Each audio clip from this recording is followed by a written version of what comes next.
One of my all-time favorite subgenres of film has to be old ladies doing shenanigans. And I know that this seems kind of hyper-specific, but it's actually a subgenre that's been popular for a long time and has been gaining a bit of popularity in recent years. My personal favorite from this list being Mrs. Harris Goes to Paris. Now, just a brief disclaimer, my review and analysis is just based on the 2022 version and my own interpretation of it. I haven't seen any other versions of this movie, such as the 2008 one with Angela Lansbury, and I certainly haven't read the book it was based on. The main reason why I wanted to talk about this movie is because it is a masterclass in showing the main characters' wants versus their needs, their goals versus what motivates them to achieve these goals. And it's not subtle either. When I was watching this for the first time, realization punched me in the face. Actually, it probably took me too long to realize this. But with that being said, let's get into the review portion of this video. In London in 1957, Mrs. Ada Harris, a widow, works as a cleaning lady. Though she is hardworking and generous, Ada's clients offer her little consideration in return.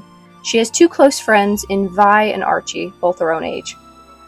Ada becomes obsessed with the client's haute couture Dior dress, and longs for a similar dress of her own. After unexpectedly receiving a war widow's pension, she travels to Paris to try to purchase one. She stumbles into a showing of Dior's 10th anniversary collection and is befriended by Andre, the Dior accountant, and Natasha, a Dior model. However, the Dior director Claudine resents Ada's intrusion into the exclusive world of haute couture, and initially declines to accept Ada as a client. Fortunately for Ada, Dior has fallen on hard times, and the company eventually agrees to accept a commission for payment in cash. Ada falls in love with a red dress called the Temptation, but a high-profile client spots her interest and spitefully places a competing order. Dior prioritizes the high-profile client, a regular, and Ada has to make do with a different style in green. While in Paris for fittings, Ada stays with Andre and encourages him to express his affection for Natasha, who shares his interest in existential philosophy. Ada herself catches the attention of a marquis, who shows her kindness and invites her to spend time with him. She faces disappointment when the marquis reveals that he was only interested in Ada because she reminded him of a cleaning lady he had adored as a child. When Claudine sacks several Dior workers for financial reasons, Ada organizes a strike and forces Claudine and Christian Dior to listen to Andre's ideas to modernize the business, including making the shop more accessible to less affluent buyers like Ada. Claudine resigns in disgust, but is convinced by Ada to return, citing her leadership skills. Ada convinces Andre to reveal his romantic feelings for Natasha, leading to the two becoming a couple.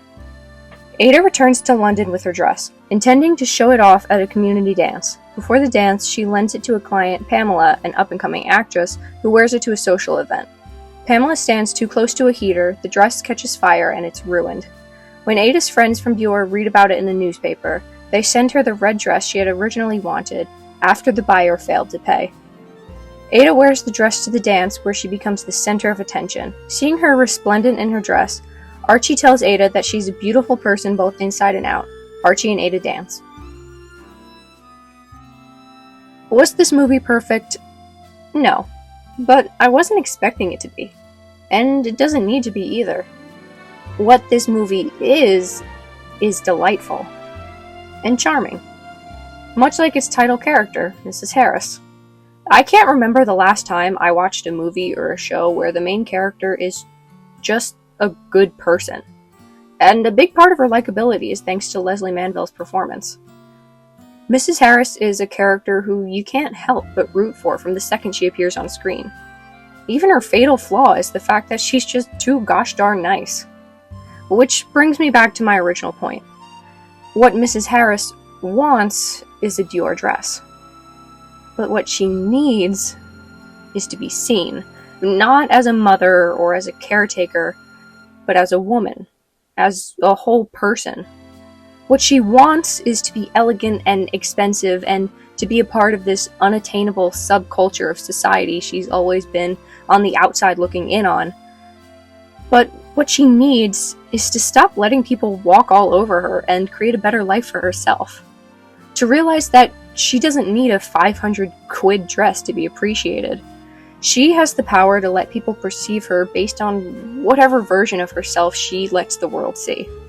And this isn't only perfectly illustrated throughout the narrative of the film and Mrs. Harris's internal conflict, but also through the costume of design of the film, which seems to be a shared sentiment considering that 6 out of the 8 awards that this movie was nominated for is somehow relating to the costumes. To understand the fashion of Mrs. Harris Goes to Paris requires a deep understanding of the historical context of the culture going on at the time. In the movie, we see Mrs. Harris go to the 10th anniversary show of Christian Dior's The New Look. Launched in 1947, The New Look was Dior's very first dive into fashion design, which is wild considering that this collection completely changed women's clothing, not only on a haute couture level or localized to the Paris fashion scene, but on a global scale and across all socioeconomic groups. Prior to this, in the early 1940s, women's clothing was boxy, masculine, and militaristic, very indicative of soldiers' uniforms due to the rationing of materials because, well, World War II. It was kind of on everybody's mind at the time. But also because of cultural icons at the time like Rosie the Riveter, promoting this stronger, more masculine, workman-like image for women to strive towards now that all of the men were off fighting in the war and the women were left to fill in for them working in factories and such. The New Look is just that, a new look. Rounded shoulders, a cinched waist, and a full princessy skirt are defining characteristics of the collection and promoted classic and elegant femininity. Color also became more vibrant and pastel, leaving behind the drabness of the previous era. Think Audrey Hepburn, Grace Kelly, or Disney's Cinderella.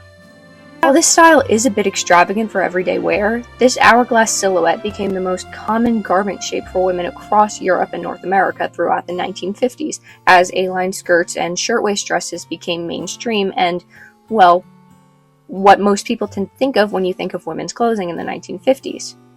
Jenny Beavan, iconic and accomplished costume designer in her own right, was given the impossible task of bringing this world to life through its clothes, not just outfitting the characters in period-accurate clothing, but also recreating legendary vintage Dior looks, which she did admit to having doubts about initially, as she was never really a high-fashion kind of gal.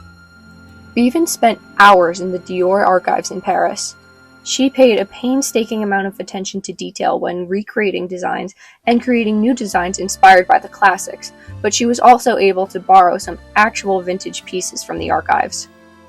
Even Mrs. Harris's drab clothes are all vintage and authentic. While this particular genre of costuming was a bit of a challenge to Beavan, her main goal when working on any project is to clearly showcase storytelling through what the characters are wearing. Throughout this movie, Mrs. Harris's clothes represent her internal journey. Even at the beginning of the film, Mrs. Harris is not an unstylish woman. She's not wearing anything designer, but she is very feminine.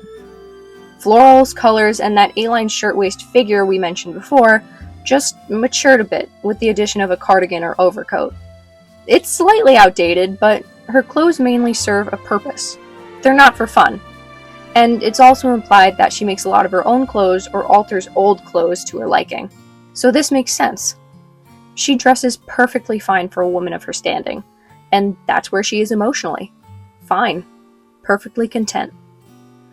Until one day, she's cleaning the house of one of her wealthy clients, and she first sees the Christian Dior dress. When she first realizes that there may be more to life than being the cleaning lady.